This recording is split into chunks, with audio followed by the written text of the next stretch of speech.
മോദി പരാജയപ്പെട്ട് കീഴടങ്ങിയോ? ധർമ്മേന്ദ്ര പ്രധാന്റെ രാജിയോടുകൂടി മോദി കീഴടങ്ങിയോ വീണ്ടും എന്നുള്ള ചോദ്യം വരുന്നുണ്ട്. ആദ്യം കർഷക സമരത്തിന്റെ അക്രമ സമരം ഉണ്ടായിരുന്നു, കർഷകരുടെ നേതൃത്വത്തിൽ. ആ സമരത്തിലും മോദി അവരുടെ മുന്നിൽ നിയമം പിൻവലിച്ചുകൊണ്ട്, ബില്ല് പിൻവലിച്ചുകൊണ്ട് കീഴടങ്ങുകയായിരുന്നു. ഇപ്പോൾ നടന്ന ഈ പറയുന്ന ജൻസി ഇല്ലെങ്കിൽ പാറ്റ സമരത്തിനും അക്രമത്തിന് മുന്നിൽ കീഴടങ്ങി മന്ത്രിയെ രാജിവെപ്പിച്ചിരിക്കുന്നു. ഇനിയും ഇതുപോലുള്ള സംഭവങ്ങൾ ഉണ്ടായാൽ അത് ഒരു രാജി എന്ന് പറയുന്ന അവസ്ഥയിലേക്ക് കൊണ്ടെത്തിക്കില്ലേ? എന്താണ് അങ്ങയുടെ അഭിപ്രായം? മോദി പരാജയപ്പെടുകയാണോ ചെയ്യുന്നത്? അല്ല, അങ്ങനെയല്ല. അതിനകത്ത് ഒരു കാര്യമുള്ളതെന്ന് വെച്ചാൽ, ഒരു ഭരണാധികാരി എന്ന നിലക്ക് രാജ്യത്തെ എല്ലാവരെയും ഒരുമിപ്പിച്ച് നിർത്താനുള്ള ബാധ്യത ഉള്ള ഒരാളാണ് ഭരണാധികാരി. രഞ്ജിപ്പിക്കുന്നവനാണ് രാജാവ് എന്നാണ്. ആ രാജാവ് എന്നുള്ള രാജ്യം, രാജാവ്, രാജ്യഭാരം എന്നൊക്കെ പറഞ്ഞാൽ അർത്ഥം രഞ്ജിപ്പിച്ചതിലാണ്. അപ്പോൾ സ്വാഭാവികമായിട്ടും അത്തരം സന്ദർഭങ്ങളിൽ ഒരു സംഘർഷാവസ്ഥ ഒഴിവാക്കുന്നതിനുള്ള നടപടികൾ സ്വീകരിക്കേണ്ടി വരും. അത് ഏത് ഗവൺമെൻറ്റിനും അത്തരം കാര്യങ്ങൾ ചെയ്യേണ്ടി വരും. അത് ഏതെങ്കിലും ഒരു ഗവൺമെൻറ്റിൻ്റെ പരാജയമോ വീഴ്ചയോ ഒന്നുമല്ല. അത് ഒരുമിപ്പിച്ച് നിർത്തുന്നതിന് വേണ്ടി വിട്ടുവീഴ്ചകൾ ചെയ്തിട്ട് ഗവൺമെൻറ്റിനെ കൊണ്ടുനടക്കാൻ പറ്റും, ജനാധിപത്യ രാജ്യത്തിൽ വിശേഷിച്ചു. അപ്പോൾ അതിൻ്റെ ഭാഗമായിട്ടാണ് അന്ന് കർഷക സമരം ഇങ്ങനെ നീണ്ടു പോവുകയും, ഒരു രാജ്യം അരാജകത്വത്തിലേക്ക് പോകാൻ പാടില്ല, അരാജകത്വത്തിലേക്ക് പോകാതിരിക്കാത്തക്ക വിധത്തിലുള്ള ചില ഒത്തുതീർപ്പുകളാണ് ഇതൊക്കെ ചെയ്യുന്നത്. ഒരു കാര്യമുള്ളത്, ധർമ്മേന്ദ്ര പ്രധാൻ ആണ് ഒരു ചോദ്യപേപ്പർ ചോരുന്നതിൻ്റെ അടിസ്ഥാനത്തിൽ ആദ്യമായി രാജിവെക്കുന്ന മന്ത്രി ധർമ്മേന്ദ്ര പ്രധാനാണ്. കേന്ദ്രത്തിലും സംസ്ഥാനത്തിലും ഒക്കെ എവിടെയും. ഇപ്പോൾ പരീക്ഷകൾ ആരംഭിച്ച് അധികം കാലം കഴിയുന്നതിന് മുമ്പേ തന്നെ പരീക്ഷാ പേപ്പറുകൾ, ചോദ്യക്കടലാസ് ലീക്ക് ചെയ്യാൻ തുടങ്ങിയിട്ടുണ്ട്. ചോദ്യക്കടലാസ് ചോരുന്നതിൻ്റെ പേരിൽ സർവകലാശാലകൾ, secondary education board, higher secondary education board, ഇവരൊക്കെ, പബ്ലിക് സർവീസ് കമ്മീഷൻ, ഏതൊക്കെ ടെസ്റ്റിംഗ് ഏജൻസികൾ വരുന്നുണ്ടോ അവരെല്ലാവരും തന്നെ ചോദ്യപേപ്പർ ചോരുന്നതിൻ്റെ പേരിൽ നടപടികൾ സ്വീകരിക്കുകയും അതിൻ്റെ പേരിൽ പരീക്ഷകൾ മാറ്റിവെക്കുകയും ചെയ്തിട്ടുണ്ട്. സർവകലാശാലകളിലൊക്കെ എത്രയോ പരീക്ഷകളാണ് മാറ്റിവെക്കുന്നത്. ചിലപ്പോൾ പല കാരണങ്ങൾ കൊണ്ട് ചോരും. പിന്നെ ഒരു കാര്യം മനസ്സിലാക്കേണ്ടത്, 1% ഹ്യൂമൻ എറർ സംഭവിക്കാം. മനുഷ്യൻ കൈകാര്യം ചെയ്യുന്നതാണല്ലോ. അപ്പോൾ അതുകൊണ്ട് 1% ഒരു ഹ്യൂമൻ എറർ സംഭവിക്കാവുന്നതാണ്. ആ ഹ്യൂമൻ എറർ ഫാക്ടർ എല്ലാത്തിലും ഉണ്ട്. മനുഷ്യന് സ്വാഭാവികമായി സംഭവിക്കാവുന്ന കൈപ്പിഴകളൊക്കെ മൂലവും ഇത് ലീക്ക് ചെയ്യാവുന്നതാണ്. പക്ഷെ അങ്ങനെ ലീക്ക് ചെയ്ത് കഴിഞ്ഞാൽ അതിനെന്താ പ്രതിവിധി? ഇതാണ് അടുത്ത ചോദ്യം. ലോകത്ത് ഇന്ന് വരെ ഉണ്ടായേക്കുന്ന പ്രതിവിധി, ആ പരീക്ഷ ക്യാൻസൽ ചെയ്യുകയും പുതിയ പരീക്ഷ നടത്തുകയും അത് കുട്ടികൾക്ക് ഇത് വലിയ കഷ്ടപ്പാടും ദുരിതവും ഒന്നുമില്ലാതെ തന്നെ കുട്ടികൾക്ക് ഈ അടുത്ത റാങ്ക് ലിസ്റ്റ് ഉണ്ടാക്കുകയും ചെയ്യുക എന്നുള്ളതാണ് ചെയ്യാവുന്ന ഏക കാര്യം. അത് ചിലപ്പോൾ ചിലതൊക്കെ നീണ്ടുപോകാറുണ്ട്. ഇപ്പോൾ ഞാൻ പബ്ലിക് സർവീസ് കമ്മീഷനിൽ ചെല്ലുന്ന സമയത്ത് അതിന് മുൻപുണ്ടായിരുന്ന ഒരു സബ് ഇൻസ്പെക്ടർ പരീക്ഷ നീണ്ടുപോയി. അത് നീണ്ടുപോയതിൻ്റെ കാരണം എന്താണെന്ന് വെച്ച് കഴിഞ്ഞാൽ, ക്വസ്റ്റ്യൻ പേപ്പർ ചോർന്നതാണ്. അത് പിന്നീട് ഞാൻ ചെല്ലുന്നതിനൊക്കെ വളരെ മുൻപേ ഉണ്ടായിരുന്ന കഴിഞ്ഞ ബോർഡിൻ്റെ കാലത്ത് തുടങ്ങിയ ഒരു സാധനം പിന്നെ എൻ്റെ ബോർഡ് കമ്മീഷൻ വന്ന സമയത്താണ് അത് കംപ്ലീറ്റ് ചെയ്തത്. അതെന്താണെന്ന് വെച്ചാൽ അങ്ങനെ സംഭവിക്കും.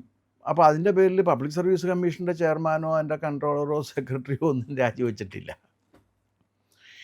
യൂണിവേഴ്സിറ്റികളുടെ ചോദ്യക്കടലാസുകൾ ചോരുന്നതിൻ്റെ അടിസ്ഥാനത്തിൽ കൺട്രോളർ ഓഫ് എക്സാമിനേഷനോ രജിസ്ട്രാറോ അല്ലെങ്കിൽ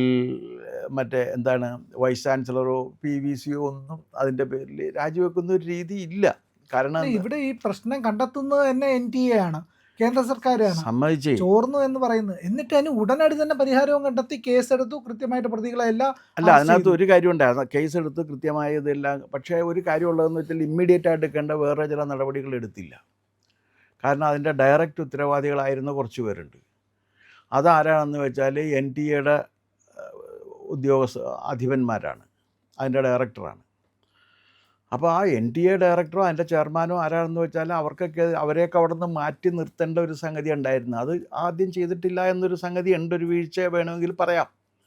പക്ഷേ എന്നാലും അതൊന്നും ഒരു വീഴ്ചയായിട്ട് ഞാൻ കാണുന്നില്ല. എന്തുകൊണ്ടാണെന്ന് വെച്ച് കഴിഞ്ഞാൽ, ഒരു സംഭവം ഉണ്ടായി, അത് പരിഹരിക്കുകയോ, ഇപ്പോൾ അതിൻ്റെ പേരിൽ വേറൊന്നും സംഭവിച്ചിട്ടില്ല. കുട്ടികൾക്കൊരു വർഷം നഷ്ടപ്പെട്ടില്ല. പുതിയ റാങ്ക് ലിസ്റ്റ് പരീക്ഷ നടത്തി, പുതിയ റാങ്ക് ലിസ്റ്റ് വന്ന് അതിൻ്റെ അടിസ്ഥാനത്തിൽ അഡ്മിഷൻ നടപടികൾ പുരോഗമിച്ചുകൊണ്ടിരിക്കുകയാണ്. അങ്ങനെ അഡ്മിഷൻ നടപടികൾ പുരോഗമിച്ചുകൊണ്ടിരിക്കുന്ന സന്ദർഭത്തിലാണ് ഈ അജിറ്റേഷൻ വരുന്നത്. പക്ഷേ ഈ അജിറ്റേഷന് പിന്നിൽ ദേശവിരുദ്ധ ശക്തികളെല്ലാം ഒരുമിച്ചിട്ടുണ്ട് എന്നൊരു വസ്തുതയും കൂടിയുണ്ട്. അപ്പോൾ അതിൽ അവർക്ക് പിന്തുണയുമായിട്ട് ഏതാനും ചില പ്രതിപക്ഷ കക്ഷികളുമുണ്ട്. അപ്പോൾ ഡൽഹി ഒരു അരാജകത്വം സൃഷ്ടിച്ച് അവിടെ എല്ലാ ദിവസവും പോലീസിൻ്റെ തല്ലും വെടിവെപ്പും ഒക്കെ ഉണ്ടാക്കണം എന്നാണ് അവരുടെ ആഗ്രഹം. ആ സംഭവം ഒഴിവാക്കണമല്ലോ, അത്തരത്തിലുള്ള കാര്യങ്ങൾ ഒഴിവാക്കണം. അപ്പോൾ അതിൽ അവർ ആവശ്യപ്പെട്ടത് ഇതാണ്, പ്രധാനൻ്റെ രാജിയായിരുന്നു ആവശ്യപ്പെട്ടുകൊണ്ടിരുന്നത്. മന്ത്രി രാജിവെക്കണം ഇതിൻ്റെ പേരിൽ എന്നവർ ആവശ്യപ്പെട്ട് മന്ത്രി രാജിവെച്ചു. മന്ത്രി രാജിവെച്ചതിൻ്റെ അടിസ്ഥാനത്തിൽ പോയി. ഇതിലൊരു കാര്യമുള്ളത്, മന്ത്രിയുടെ രാജി ഇവിടുത്തെ പ്രതിപക്ഷ കക്ഷികളുടെ ആവശ്യമല്ല. പ്രതിപക്ഷ കക്ഷികൾ അതൊക്കെ ഇങ്ങനെ അതിന് ശേഷം പിന്നെ സ്വീകരിച്ചാണ്, അവരോടൊപ്പം ചേർന്നാണ്. ഒരു പുതിയ പ്രസ്ഥാനം ഉയർന്നു വന്നിട്ട് അത് ആവശ്യപ്പെടുകയാണ്. അതിനാണെങ്കിൽ നിയതമായൊരു സംവിധാനമൊന്നുമില്ല, ഒരു അരാജകത്വത്തിൻ്റെ എലമെൻ്റ് ഉള്ളൊരു പ്രസ്ഥാനമാണത്. അതിനങ്ങനെ നിയന്ത്രിക്കാനായിട്ട് ആരുമില്ല. പക്ഷേ ഒരാൾ അമേരിക്കയിൽ ഇരുന്നത് നിയന്ത്രിച്ചുകൊണ്ടിരുന്ന് അയാൾ നേരെ വരുന്നു, ഈ സമരം നടത്താൻ ആവശ്യമായ എല്ലാ വിധത്തിലുള്ള സാമ്പത്തിക സഹായവും അയാൾക്ക് കിട്ടിക്കൊണ്ടിരിക്കുന്നു. എന്താണ് ഈ ഭക്ഷണമൊക്കെ എത്തിച്ചു കൊടുക്കുന്ന ഇതില്ലേ, അവിടെയൊക്കെ ലക്ഷക്കണക്കിന് രൂപയാണ് അവരുടെ അക്കൗണ്ടിലേക്ക് വന്നിരിക്കുന്നത്. സോറോസിൻ്റെ ഫണ്ടിങ് ആണല്ലോ. അതെ, അവരുടെ അക്കൗണ്ടിലേക്ക് കാശ് വന്നിട്ടുണ്ട്. അവിടെ വരുന്ന എല്ലാവർക്കും അവർ ആവശ്യപ്പെടുന്ന ഫുഡ് കൊടുക്കാനാണ് പറഞ്ഞിരിക്കുന്നത്. അപ്പോൾ ഇങ്ങനെ അവർ വലിയ വണ്ടിയിൽ ഫുഡുണ്ടാക്കി ഇവർക്കൊക്കെ വിതരണം ചെയ്തുകൊണ്ടിരിക്കുകയാണ്.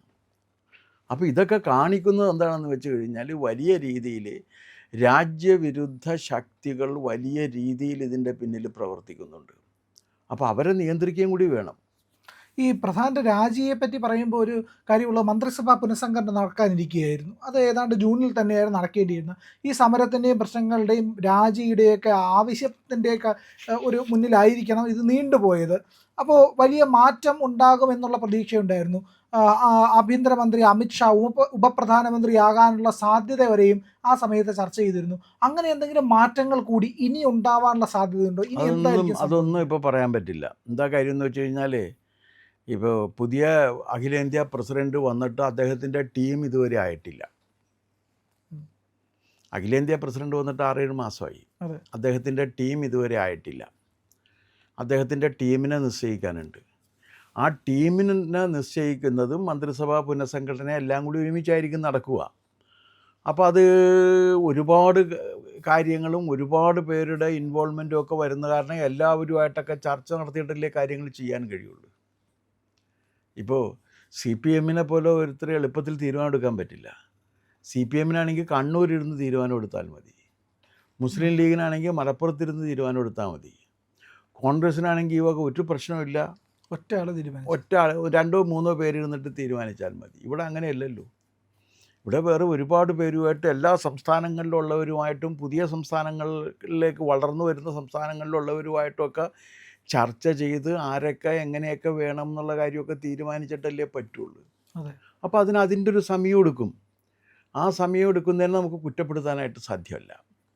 അപ്പോൾ ഇതിങ്ങനെ പെട്ടെന്ന് ഇപ്പോൾ ഇത് മാറ്റണം എന്ന് പറഞ്ഞു കഴിഞ്ഞാൽ, ഈ ദേശീയ അധ്യക്ഷനെ തന്നെ തിരഞ്ഞെടുത്ത് ഒരുപാട് ഇതായിട്ടാണ്. ദേശീയ അധ്യക്ഷനെ തിരഞ്ഞെടുക്കാനുള്ളവരുടെ നോമിനേഷൻ കൊടുക്കാനുള്ളവരുടെ ഇതുണ്ടായിരുന്നു. അതിൻ്റെ ഇലക്ട്രൽ ബോർഡുണ്ട്, ഇലക്ട്രൽ കോളേജുണ്ട്. ആ ഇലക്ട്രൽ കോളേജിലൊരു അംഗമായിരുന്നു ഞാൻ, ദേശീയ നാഷണൽ കൗൺസിൽ. എല്ലാ സംസ്ഥാനങ്ങളിൽ നിന്നും ആളുകൾ പോയിട്ട് നോമിനേഷൻ കൊടുക്കുകയാണ് ചെയ്ത്. അപ്പോൾ ആ പ്രോസസ്സൊക്കെ കംപ്ലീറ്റ് ചെയ്യണ്ടേ?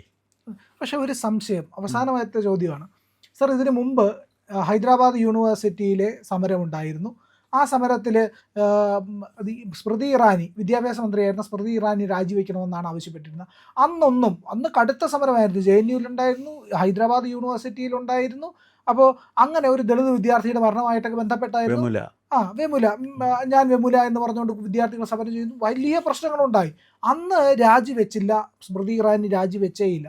എന്നിട്ടും ഇന്ന് എന്തുകൊണ്ടാണ് മോദി വീക്കായി തുടങ്ങിയോ? മോദി വീക്കാണെങ്കിൽ ഇങ്ങനെ ഇപ്പോൾ നടക്കില്ലല്ലോ. മോദി വീക്കായി തുടങ്ങിക്കഴിഞ്ഞാൽ ഇപ്പോൾ ഇനി 5 പേരും കൂടി ഉണ്ടെങ്കിൽ 2 ഭൂരിപക്ഷമാണല്ലോ. അപ്പം മോദി വീക്കായിട്ടല്ല, നയജ്ഞനാണ്. കാരണം ഈ എല്ലാവരെയും ഒരുമിപ്പിച്ച് കൊണ്ടുപോകണം, രാജ്യത്തെ ഐക്യത്തിൽ നിർത്തണം, രാജ്യം ശിഥിലമായി പോകാൻ പാടില്ല. കാരണം എല്ലാ പ്രദേശങ്ങളിലും ഇപ്പോൾ ഈ വൻ രാഷ്ട്രങ്ങളുടെ സ്വാധീനത്തിന് വഴങ്ങി, ഇപ്പോൾ ഇവാഞ്ചലിക്കൽ ഗ്രൂപ്പുകളുടെ സ്വാധീനം, മതപരിവർത്തനത്തിന് വേണ്ടി ശ്രമിക്കുന്ന, പിന്നെ ഇസ്ലാമിക് ഫോഴ്സുകളുടെ സ്വാധീനം, ഇങ്ങനെ പല വിവിധ ഇന്ത്യ ഒരു സാമ്പത്തിക ശക്തിയായിട്ട് ഉയർന്നു വരുന്നതിൽ അമേരിക്കയ്ക്കും ചൈനയ്ക്കുമുള്ള അസ്വീകാര്യത, ഇങ്ങനെ ഒരുപാട് കാര്യങ്ങൾക്ക് നടുക്കാണ് ഇന്ത്യ പോയിക്കൊണ്ടിരിക്കുന്നത്. ഒരു രാജ്യം പുരോഗതിയിലേക്ക് വരുന്നു എന്ന് കണ്ടു കഴിഞ്ഞാലുള്ളൊരു പ്രശ്നം. പിന്നെ അത് മാത്രമല്ല, നമ്മളാണെങ്കിൽ അതിനകത്ത് ഈ മുൻപ് മറ്റുള്ളവർക്ക് എന്ത് തോന്നും എന്നതിൻ്റെ അടിസ്ഥാനത്തിലായിരുന്നു നമ്മൾ കാര്യങ്ങൾ ചെയ്തുകൊണ്ടിരുന്നത്. അതെ, മറ്റുള്ളവർക്ക് എന്ത് തോന്നും ആ അടിസ്ഥാനത്തിലായിരുന്നു. പക്ഷേ ഇന്നിപ്പോൾ അങ്ങനെയല്ല. കാരണം യൂറോപ്പുകാരോട് പറഞ്ഞു, യൂറോപ്പിൻ്റെ പ്രശ്നങ്ങൾ ആഗോള പ്രശ്നങ്ങളല്ല, യൂറോപ്പിൻ്റെ പ്രശ്നങ്ങൾ യൂറോപ്പിൻ്റെ മാത്രം പ്രശ്നങ്ങളാണ്. ഞങ്ങൾക്ക് ഞങ്ങളുടെ പ്രയോറിറ്റീസ് ഉണ്ടെന്ന് പറയുന്ന ഒരു വിദേശകാര്യമന്ത്രി നമുക്കുണ്ട്. ആ വിദേശകാര്യ വകുപ്പ് മന്ത്രി അങ്ങനെ പറയണമെന്നുണ്ടെങ്കിൽ അദ്ദേഹത്തിൻ്റെ പിന്നിൽ ഉറച്ചു നിൽക്കുന്നൊരു പ്രധാനമന്ത്രി ഉണ്ടെന്നുള്ളതാണ്. അല്ലെങ്കിൽ പറയാൻ പറ്റില്ല.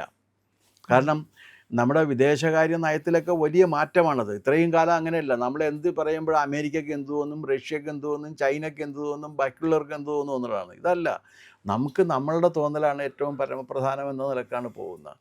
അപ്പോൾ ആ രീതിയിലൊരു വലിയ മാറ്റം വന്നുകൊണ്ടിരിക്കുമ്പോൾ സ്വാഭാവികമായും അതിനെ എതിർക്കുന്ന ശക്തികളുണ്ടാകും. അവർക്കൊരു ചെറിയ കാര്യത്തിൽ പോലും നമ്മൾ അവർക്കൊരു ഇടം കൊടുക്കരുത്. ഇവിടെ ഇപ്പോൾ കർഷക സമരം വന്നു, കർഷക സമരം എവിടെ പോയി? കർഷക സമരം തീർന്നു പോയില്ലേ? തീർന്നില്ലേ അത്? പക്ഷെ ബില്ല് പിൻവലിക്കേണ്ടി വന്നു. ആ ബില്ല് പിൻവലിച്ചു, അത് തീർന്ന്, ആ പ്രശ്നം കഴിഞ്ഞല്ലോ. അപ്പോൾ അങ്ങനെ ഒരു ബില്ല് കൊണ്ടുവന്ന് ആ ബില്ല് ഏതൊക്കെ തരത്തിൽ വന്നു എന്നുള്ള കാര്യം നോക്കിയിട്ട് അത് കൃഷിക്കാർക്ക് മൊത്തത്തിൽ വേണ്ടാന്നുണ്ടെങ്കിൽ പിന്നെ ഗവൺമെൻറ് അതിനകത്ത് എടുക്കുന്ന നിലപാട് എന്തായിരിക്കും? എന്നാൽ ഇപ്പോൾ ഗവൺമെൻറ്റും വേണ്ടാന്നല്ലേ പറയാൻ പറ്റുള്ളൂ. അപ്പോൾ അങ്ങനെ ഒരു പ്രശ്നം വന്ന് ആ സമരവും ആരായിരുന്നു നടത്തിക്കൊണ്ടിരുന്നത്? വലിയ കാശുള്ളവരാണ്. കാരണം BMW കാറിന് വന്നിട്ടായിരുന്നു സമരം ചെയ്തുകൊണ്ടിരുന്നത്. അത് തന്നെയുമല്ല, ഇപ്പോൾ ഇതിങ്ങനെ വന്നിട്ട് ഇതിനകത്ത് ഇവർക്കെല്ലാവർക്കും വേണ്ടതൊരു വെടിവെപ്പ് ഉണ്ടാകണം, 5-8 പേര് മരിക്കണം, എന്നിട്ട് ഈ മൃതശരീരം എടുത്തുകൊണ്ട് ലോകം മുഴുവൻ പ്രചരിപ്പിക്കണം. ഇതാണ് ഇവർക്ക് വേണ്ടത്. അതിലേക്ക് പോകാതിരിക്കാനുള്ള ശ്രമമാണ് നടത്തിക്കൊണ്ടിരിക്കുന്നത്. ഇപ്പോൾ ഇത് തന്നെ, ഈ സാമാന്യം നന്നായിട്ട് പഠിക്കുന്ന കുട്ടികളാരും ഈ സമരത്തിനുണ്ടാകില്ല. കാരണം അവർക്ക് അവരുടെ ജീവിതം നോക്കണം. അപ്പോൾ അവർക്ക് അവരുടെ ജീവിതം നോക്കി ഇതൊക്കെ ചെയ്യണം എന്നുണ്ടെങ്കിൽ പിന്നെ അവരിതിനകത്ത് പോയിട്ട് കാര്യമില്ലല്ലോ. അപ്പോൾ അത് ആ മന്ത്രി ഒരാളെ നമ്മൾ മാറ്റി നിർത്തുകയാണ്. ഇപ്പം അയാളെ മാറ്റി നിർത്തിയത് എന്തിൻ്റെ പേരിലാണ് എന്നുള്ള കാര്യമൊക്കെ പിന്നീട് ചർച്ച ചെയ്യപ്പെടേണ്ട വിഷയങ്ങളാണ്. ഇപ്പം എന്തായാലും അയാൾ സ്വന്തം നിലയ്ക്ക് രാജിവെച്ച് അദ്ദേഹം ഒരു ത്യാഗം സഹിക്കണം സത്യത്തിൽ. കാരണം ഗവൺമെൻറ്റിൻ്റെയും രാജ്യത്തിൻ്റെയും അഖണ്ഡതയ്ക്കും ഐക്യത്തിനും ഏകതയ്ക്കും വേണ്ടിയിട്ട് ധർമ്മേന്ദ്ര പ്രധാൻ നടത്തിയ ഒരു ത്യാഗമായിട്ടേ ഞാൻ ഈ രാജിയെ കാണുന്നുള്ളൂ. അല്ലാതെ ഇത് ആരുടെയെങ്കിലും വിജയമോ പരാജയമോ ഒന്നുമല്ല. പ്രിയമുള്ളവരെ, മറ്റു മാധ്യമങ്ങൾ പറയാത്ത ഏറ്റവും പുതിയ വാർത്തകളും വിശകലനങ്ങളുമായിട്ടാണ് ഇന്ത്യ ലൈവ് നിങ്ങളുടെ മുന്നിലേക്ക് വരുന്നത്. നമ്മുടെ ചാനൽ കാണണം, ഒരുപാട് പേരെ കാണിക്കണം, അവരോടൊക്കെ ചാനലിൻ്റെ വരിക്കാരാവാൻ പറയണം, സബ്സ്ക്രൈബ് ചെയ്യണം. ചെയ്യാത്ത ആളുകൾ ഉറപ്പായിട്ടും ചെയ്യണേ.